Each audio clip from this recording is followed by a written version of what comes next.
Welcome to Learning Law. The new subject on interpretation of statutes la இன்னைக்கு interpretation of statutes part 1 ல introduction அப்புறம் kinds of statutes இத பத்தி பாப்போம்.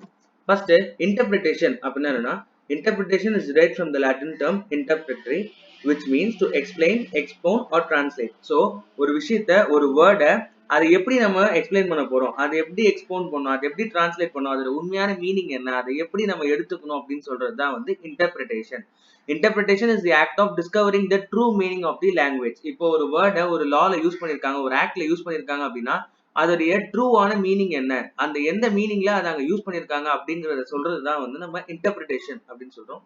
Next statute அப்படின்னா என்னன்னா Black's Law Dictionary defines the term statute as a formal written enactment of a legislative authority that governs the country.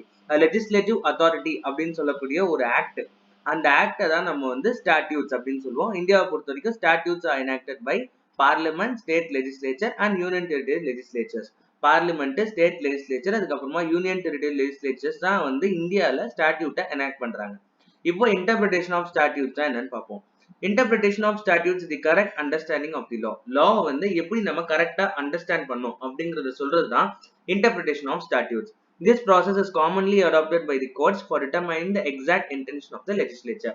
இப்போ ஒரு வேர்ட்ல ஒரு ambiguity, அதாவது வந்து ஒரு வேர்டுக்கு ரெண்டு மூணு மீனிங் வருது ஒரு ஆக்ட்ல அப்படின்னா கோர்ட் வந்துட்டு லெஜிஸ்லேச்சரோட இன்டென்ஷன் என்ன அப்படிங்கறத டிட்டர்மைன் பண்ணி அதுக்கான மீனிங் என்ன அப்படிங்கறத அங்க கொடுப்பாங்க.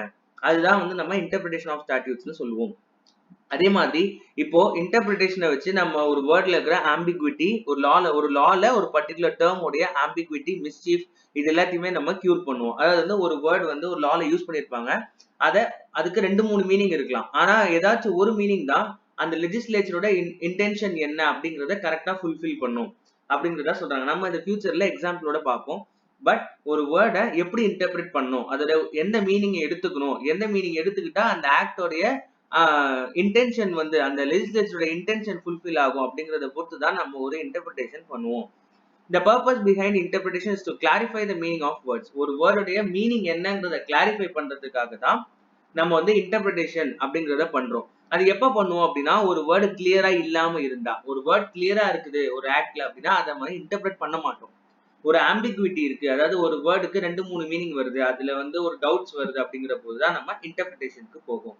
ஸோ இன்டர்பிரிட்டேஷன் ஆஃப் ஸ்டாட்யூட்ஸ்னா என்ன, ஒரு லா இருக்கு, அந்த லால இருக்கக்கூடிய ஒரு பர்டிகுலர் வேர்ட்ஸா இருக்கலாம், இல்ல ஒரு செக்ஷனா இருக்கலாம், அந்த செக்ஷனோட மீனிங் என்ன, அது லெஜிஸ்லேச்சரோட இன்டென்ஷன் என்ன அதை எனாக்ட் பண்ணும்போது அப்படிங்கறத நம்ம சொல்றதுதான் இன்டர்பிரிட்டேஷன் ஆஃப் ஸ்டாட்யூட்ஸ். இது எதுக்காக யூஸ் பண்றோம் அப்படின்னா ஒரு இதுல இருக்கக்கூடிய ambiguity or mischief, correct meaning தெரியல, ஒரு ஆம்பிகுவிட்டி இருக்கு அப்படிங்கிறப்போ நம்ம இன்டர்பிரிட்டேஷன் ஆஃப் ஸ்டாட்யூட்ஸை யூஸ் பண்ணுவோம். இப்போ கைண்ட்ஸ் ஆஃப் ஸ்டாட்யூட். ஸ்டாட்யூட்ஸ்ல என்னென்ன கைண்ட்ஸ்லாம் இருக்கு அப்படின்னா ஃபர்ஸ்ட் கோடிஃபைங் ஸ்டாட்யூட். ஏற்கனவே ஒரு லா இருக்கும், ஆனா அது கோடிஃபைட் லாவா இருக்காது. அதாவது வந்து இதுதான் ஆக்ட், இப்படிதான் அப்படின்னு சொல்லி ஒரு கோடிஃபைட் லா இருக்காது. அப்ப இருக்கக்கூடிய எல்லா லாஸையும் கோடிஃபை பண்ணி ஒரு சிங்கிள் ஆக்டா கொண்டு வரதா நம்ம கோடிஃபைங் ஸ்டாட்யூட்ஸ் அப்படின்னு சொல்லுவோம். அதாவது ஹிந்து மேரேஜ் ஆக்ட் மாதிரி ஏற்கனவே லாஸ் இருந்தது, இப்படி பண்ணா மேரேஜ் அப்படின்னு சொல்லி, ஆனா அது ஒரு பர்டிகுலர் ஆக்டா எனாக்ட் பண்ணதுனால அதை வந்து நம்ம கோடிஃபைங் ஸ்டாட்யூட்ஸ் அப்படின்னு சொல்லுவோம். Next consolidating statutes. ஒரு பர்டிகுலர் இப்போ நிறைய கைண்ட்ஸ் ஆஃப் ஸ்டாட்யூட்டை ஒன்னா சேர்த்து கன்சாலிடேட் பண்ணி எடுத்துன்னு வரதா நம்ம ஒரே பர்டிகுலர் சப்ஜெக்டா இருக்கும், அதை நம்ம வந்து கோடிஃபைங் ஸ்டாட்யூட்ஸ் அப்படின்னு சொல்லுவோம். Next declaratory statutes. ஏற்கனவே ஒரு விஷயம் நடைமுறையில இருக்கும், அதை வந்து இதுதான் அப்படின்னு சொல்லி டிக்ளேர் பண்றதுக்காக ஒரு ஸ்டாட்யூட் கொண்டு வராங்க அப்படின்னா அதுதான் வந்து நம்ம டிக்ளரேட்டரி ஸ்டாட்யூட்ஸ் அப்படின்னு சொல்லுவோம். ஏதோ ஒரு லா இருக்கு, ஒரு ஆக்ட்னு இல்ல, ஒரு லா இருக்கு, அந்த லா வந்து ஒரு கஸ்டமரி லாவா இருக்கலாம், இல்ல கோர்ட் எனாக்டட், அதாவது ஜட்ஜ்மெண்ட் லான்னு சொல்லக்கூடிய பிரசிடென்ட்டா இருக்கலாம். அதை வந்து இதுதான் அப்படின்னு சொல்லி டிக்ளேர் பண்றதுக்காக ஒரு லா கொண்டு வராங்க பார்லிமெண்ட், அப்படிதான் நம்ம அதை டிக்ளரேட்டரி ஸ்டாட்யூட் அப்படின்னு சொல்லுவோம்.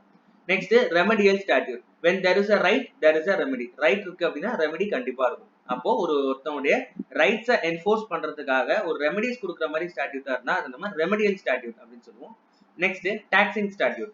டாக்ஸை லெவி பண்ணக்கூடிய எல்லா ஸ்டாட்யூட்ஸுமே நம்ம taxing statute, income tax, wealth tax, இது எல்லாமே கொண்டு வரக்கூடிய ஆக்ட் தான் நம்ம டாக்ஸிங் ஸ்டாட்யூட்ஸ் அப்படின்னு சொல்லுவோம். எக்ஸ்பிளனேட்டரி ஸ்டாட்யூட் அப்படின்னா ஒரு லாவை எக்ஸ்பிளைன் பண்ணக்கூடிய ஒரு ஸ்டாட்யூட், அதுதான் வந்து நம்ம எக்ஸ்பிளனேட்டரி ஸ்டாட்யூட்.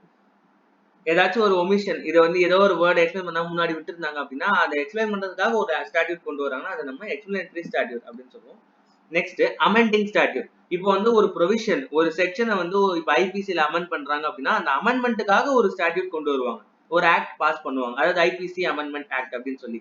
அந்த ஆக்ட்ல என்ன இருக்கும்னு பாத்தீங்கன்னா செக்ஷன் 2 செக்ஷன் 3 நாங்க அமெண்ட் பண்றோம் அப்படின்னு சொல்றதுக்காகவே ஒரு ஸ்டாட்யூட் கொண்டு வருவாங்க. அதுதான் வந்து நம்ம அமெண்ட்மெண்ட் ஸ்டாட்யூட், அமெண்டிங் ஸ்டாட்யூட் அப்படின்னு சொல்லுவோம். ரிப்பீலிங் ஸ்டாட்யூட் அப்படின்னா ஒரு ஃபோர்ஸ்ல இருக்கக்கூடிய ஒரு லாவை வந்து ஃபோர்ஸ்ல இருந்து எடுக்கிறது. ரிப்பீல்னா டு கேன்சல், டு டெர்மினேட், அந்த ஆக்டோடைய வேலிடிட்டியை டெர்மினேட் பண்றதுக்காக ஒரு ஆக்ட் கொண்டு வரோம் அப்படின்னா அதுதான் நம்ம ரிப்பீலிங் ஸ்டாட்யூட். ஃபார் அன் எக்ஸாம்பிள், இப்போ வந்து ஏபிசிங்கிற ஒரு ஆக்ட் வந்து ஃபோர்ஸ்ல இருக்கு. அந்த ஆக்டை வந்து டெர்மினேட் பண்ணும், ரிப்பீல் பண்ணும் அப்படின்னா புதுசா ஒரு ஆக்ட் கொண்டு வருவாங்க.